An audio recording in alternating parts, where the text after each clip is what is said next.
Hello, আসসালামু আলাইকুম everyone. কেমন আছেন সবাই? আশা করি আল্লাহর রহমতে সবাই খুব ভালো। আজকে আমাদের কথা ছিল যে গত ভিডিওতে যে আমি আজকে নতুন একটি ভিডিও বা নতুন একটি এপিসোড নিয়ে আপনাদের সামনে আসবো। তো স্কেলার কনসালটেন্সির পক্ষ থেকে সরাসরি আমি মোহাম্মদ হাসান বলছি। সো আজকে আমরা কোন বিষয়টা নিয়ে আলোচনা করব? আজকে বেসিক্যালি আমি গতকালকে যে বিষয়গুলো সামারাইজ করেছি এগুলোই আজকে আমি ডিসক্রাইব করব বা আমি বিস্তারিত বলবো। আসলে বিষয়টা কি, আমরা কোন কোন সার্ভিস রিলেটেড কথা বলেছিলাম। গত পর্বে আমি নাম্বার 1-এ বলেছিলাম যে আমরা ওয়ার্ল্ড ওয়াইড ইউনিভার্সিটির স্টুডেন্টদের জন্য কনসাল্ট করি বা কাউন্সেলিং করে থাকি, যারা অ্যাব্রোডে পড়াশোনা করতে চায়। সামনেই আপনার জানুয়ারি চলে আসছে, অলমোস্ট 2020।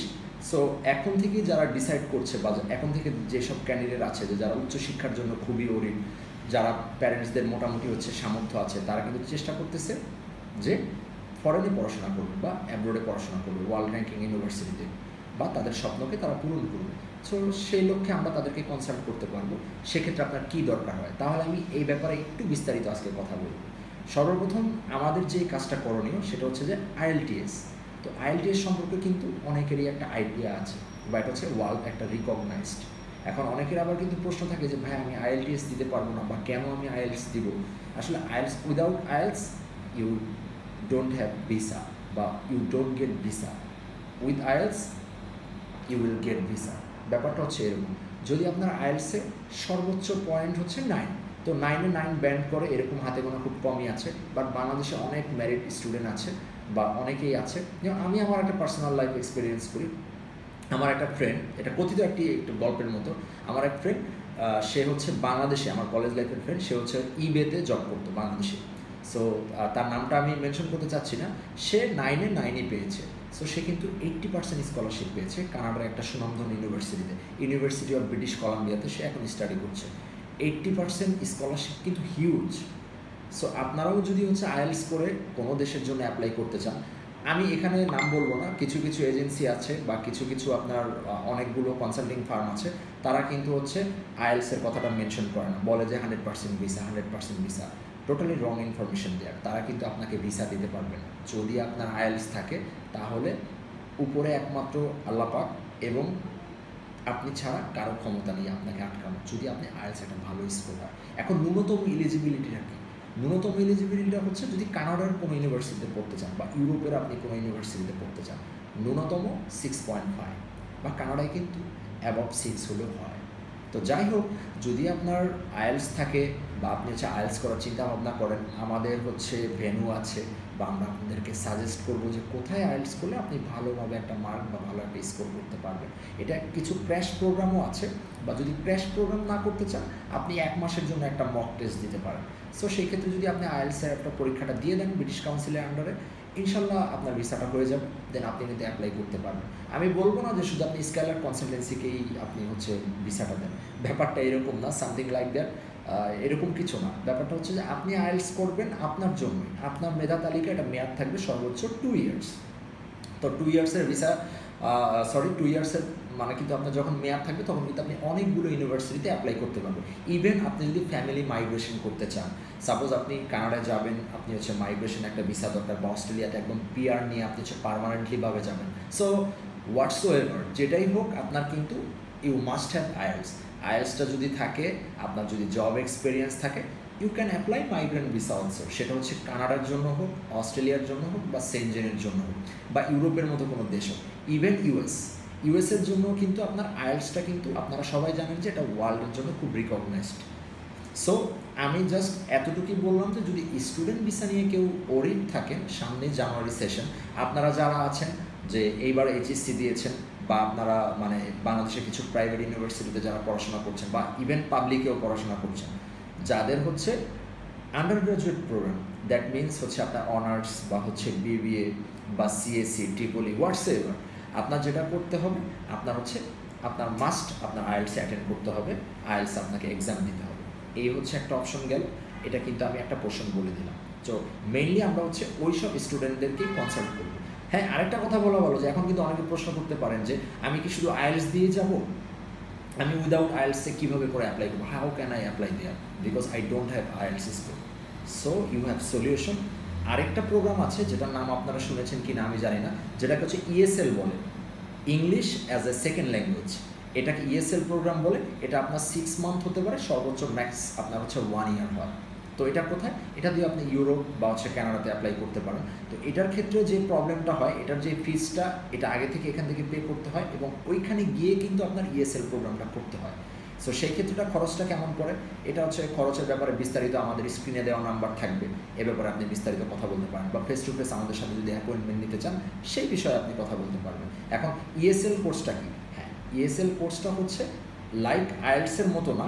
ইএসএল কোর্সটা হচ্ছে আপনার 6 মান্থ ন্যূনতম আপনার English as a second language শিখতে হবে এবং ওই দেশের কারিকুলামে আপনাকে হচ্ছে এক্সাম দিতে হবে এবং এক্সামে আপনার একটা ভালো স্কোর অ্যাচিভ করতে হবে, দেন আপনি কিন্তু আপনার মূল প্রোগ্রামে ঢুকবেন। সাপোজ আমি যে কোনো একটা ইউনিভার্সিটি দিয়ে বোঝাচ্ছি, ধরেন আপনি একটা ইউনিভার্সিটিতে আপনি চুজ করলেন যে আপনি বিবিএ পড়তে যাবেন, বা আপনি হচ্ছে মাস্টার্স প্রোগ্রামের জন্য ইএসএল হয়, কিন্তু মাস্টার্স প্রোগ্রামের জন্য যেটা প্রবলেমটা হয়, আইএলটিএসটা হচ্ছে বেশি রিকগনাইজড, মাস্টার্সের জন্য না। শুধু আমি আন্ডার গ্র্যাজুয়েট প্রোগ্রাম নিয়ে কথা বলি, যারা আন্ডার গ্র্যাজুয়েট কিন্তু হচ্ছে এখনও আইএলটিএস দিতে চাচ্ছেন না বা আনইজি লাগছে বা আপনাদের ভিতরে একটা নার্ভাস ফিল করছে, আমি বলবো যে আইএলটিএসটা দিয়ে যাওয়াই ভালো।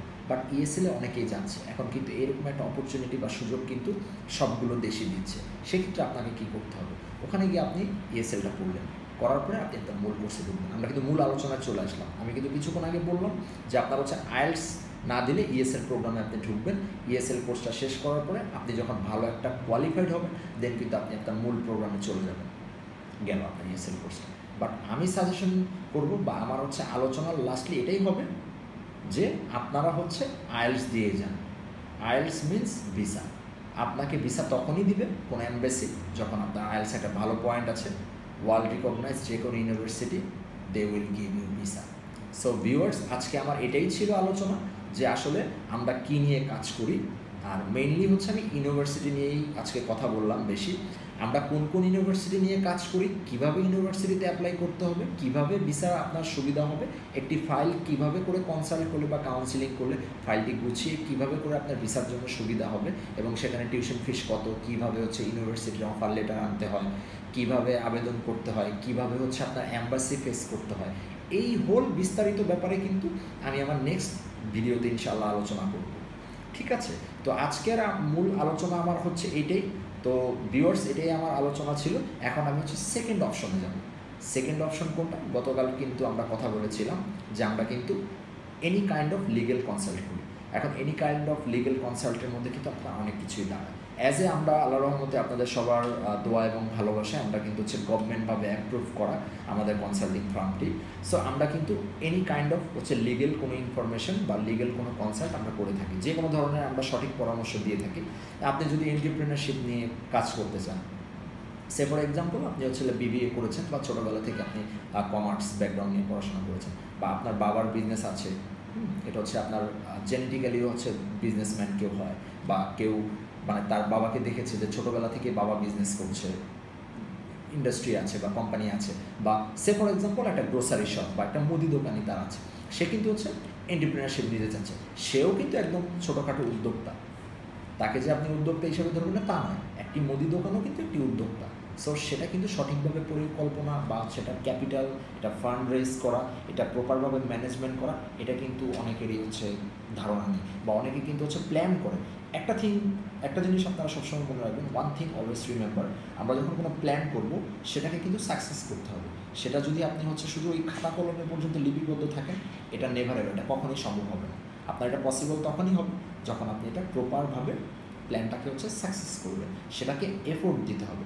সবচেয়ে বড় কথা হচ্ছে, যত পৃথিবীতে মানে সফল বা সাকসেস হচ্ছে পার্সন আছে, লাইক বিল গেটস, তারপর হচ্ছে অ্যামাজনের মালিক হচ্ছে জেফ বেজোস, এবং আপনি হচ্ছে অ্যাপেলের যে ইভেন অ্যাপেলের স্টিভ জবস, যাকে হচ্ছে ওয়ার্ল্ডের সবচেয়ে বেস্ট স্পিকার ধরা হয় তাকে, এবং presenter, also a good presenter, যিনি আমাদের মাঝে থেকে হচ্ছে বিদায় নিয়ে চলে গেছেন, যারাই আছে কিনা প্রত্যেকেই কিন্তু সাফল্য 90% হচ্ছে আপনার ইচ্ছা শক্তি, আর 10% হচ্ছে আপনার পরিশ্রম। আপনি সারাদিন কিন্তু পরিশ্রমই করলেন, আপনি এটা কিছু you want to create a business, you want to create a company, but আপনি প্ল্যান করলেন, বাট আপনার প্ল্যানটা প্রপারভাবে আপনি হচ্ছে এক্সিকিউট করলেন। এক্সিকিউট না করলে কিন্তু আপনার কখনোই বিজনেস হবে না। সো সেই ক্ষেত্রে আপনার কীভাবে করে বিজনেস করতে হবে, বিজনেসের যে ধাপ বা যে পদক্ষেপগুলো কীভাবে চেইন অফ ম্যানেজমেন্ট করতে হবে, কিভাবে করে হচ্ছে ক্যাপিটাল রেজ করতে হবে, কিভাবে ইনভেস্ট করতে হবে, কিভাবে আপনার সব কিছু ক্রিয়েট করতে হবে, আপনার আইডেন্টিটি, আপনার এভরিথিং, এই ব্যাপারেও আমরা কনসাল্ট করে থাকি। যারা তরুণ বা ক্ষুদে উদ্যোক্তারা আছে, আমাদের স্ক্রিনে দেওয়া নাম্বার আছে এবং আমাদের অ্যাড্রেস আছে, ইনশাল্লাহ এখানে আপনারা চলে আসবেন। তো আজকের আমার মূল আলোচনা এটাই, আমি আবার সামারাইজ করলাম। একটা হচ্ছে অ্যাব্রোড, যারা হচ্ছে ইন্টারন্যাশনালি পড়াশোনা করতে চাচ্ছে তাদের জন্য। সেকেন্ড থিং হচ্ছে এন্টারপ্রেনার নিয়ে। তারপরও আমি ইন্ডিভিজুয়ালি আপনাদের যদি ওইরকম কোনো আগ্রহ দেখি বা ইন্টারেস্ট দেখি, আমি ইন্ডিভিজুয়ালি একটা ভিডিও করব যেটার মধ্যে সম্পূর্ণ নট মিক্সড, আমি মিক্স আপ করবো না, ইন্ডিভিজুয়ালি আমি পোস্ট করব। লাইক আমরা এন্টারপ্রেনারশিপ নিয়ে আলাদাভাবে কথা বলবো এবং অ্যাব্রোড নিয়ে আলাদাভাবে কথা বলবো, প্রত্যেকটা আলাদা আলাদা একটা এপিসোড থাকবে। তো ভিউয়ার্স, থ্যাংক ইউ পেশেন্স রাখার জন্য, যে আপনারা ধৈর্য ধরে ভিডিওটা দেখলেন। সো আবার দেখা হবে নেক্সট ভিডিওতে। আসসালামু আলাইকুম, থ্যাংক ইউ।